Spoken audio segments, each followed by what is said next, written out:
আমাদের জোটের যারা দল রয়েছেন বা এই জোটে আরো অনেক দল আসতে পারেন, আমরা পরবর্তীতে তাদের সাথে একটা সমন্বয় করব।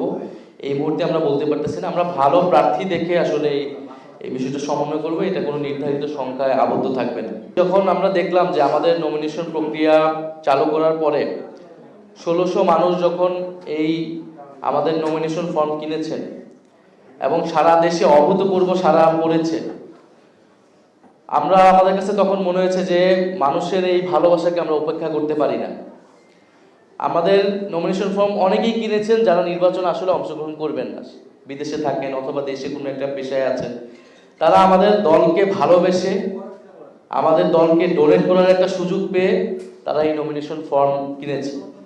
এবং এই ভালোবাসাটা, এই সহযোগিতা, সমর্থনটা তারা এই কারণেই করতে চাচ্ছেন যাতে আমরা আমাদের রাজনীতি নিয়ে, আমাদের লক্ষ্য নিয়ে আমরা এককভাবে দাঁড়াই। ফলে আমাদের কাছে মনে হয়েছে মানুষের এই ভালোবাসাকে উপেক্ষা করে আমরা অন্য কোনো দলের সাথে যদি যাই, আমরা কম্প্রোমাইজ হিসেবে বিবেচিত হব। আমরা সেই সমঝোতার রাজনীতি করতে চাই না। আমরা চাই যে আমাদের রাজনৈতিক লক্ষ্য, আদর্শ নিয়ে আমরা এককভাবে দাঁড়াবো। নির্বাচনে ফলাফল যাই আসুক, আমরা জনগণের কাছে পৌঁছাবো। দ্বিতীয় আরেকটি বিষয় হচ্ছে, রাজনৈতিক আদর্শ এবং লক্ষ্যের জায়গা থেকে তো আমরা আলাদা।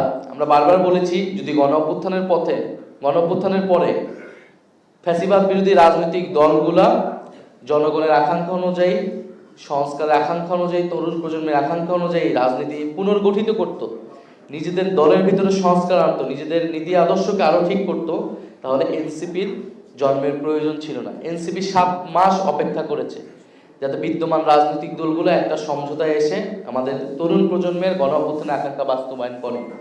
যেহেতু তারা সেটা করে নাই, যেহেতু তারা নিজেদের দলাদলি অন্তর্কন্দলে ব্যস্ত ছিল, নিজেদের দলীয় এজেন্ডায় কে প্রাধান্য করে তুলেছে, ফলে কিন্তু এনসিপির জন্ম হয়েছে। এবং আমরা দেখতে পাচ্ছি যে সংস্কার ছিল গণ অভ্যুত্থানের পরে অন্যতম প্রধান এজেন্ডা। দ্বিতীয় এজেন্ডা ছিল বিচার। ফলে এই যে সংস্কার এবং এই যে সামনে যে একটা গণভোট হবে এবং গণভোটে যে সংস্কার প্রক্রিয়া বাস্তবায়ন হবে, এই আলাপটাই কোনো রাজনৈতিক দল করছে না। অর্থাৎ সংস্কারের পক্ষে কিন্তু কেউ ক্যাম্পেইন করছে না।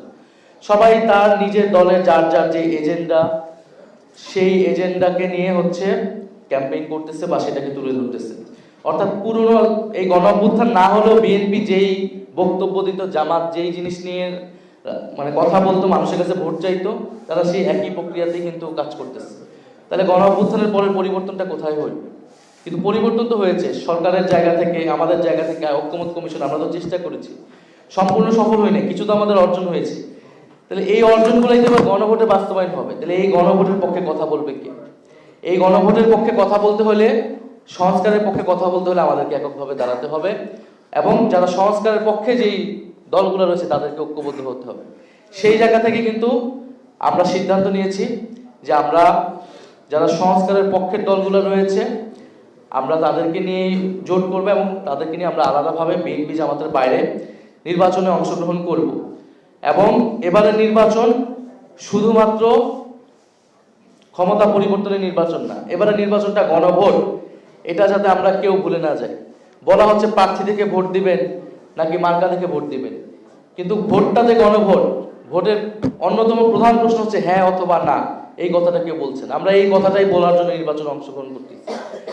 আপনারা অনেকে জিজ্ঞেস করেন যে আমরা কয়টা সিট পাবো বা আমরা কয়টা সিট প্রত্যাশা করি।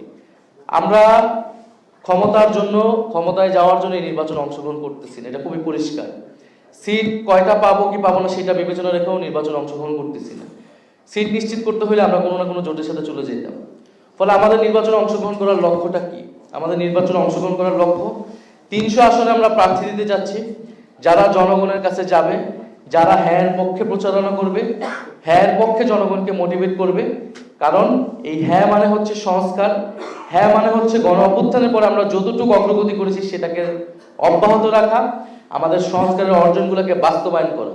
হ্যাঁ বিপরীতে যাচ্ছে না, না মানে আমাদের কোনো ধরনের সংস্কার হবে না, না মানে 5ই আগস্টের আগে বাংলাদেশ যেভাবে পরিচালিত হতো সেভাবেই পরিচালিত হবে, হয়তো শেখ হাসিনার জায়গায় আরেকজন ব্যক্তি বসবে।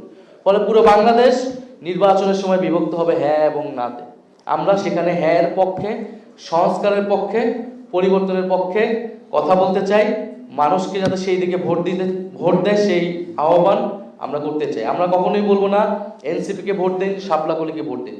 আমরা বলবো আপনারা হ্যাঁ এর পক্ষে ভোট দিন। আমরা হ্যাঁ এর পক্ষের শক্তি, সংস্কারের পক্ষের শক্তি, হ্যাঁ এর পক্ষ নিয়ে আমরা নির্বাচনের মাঠে নামবো।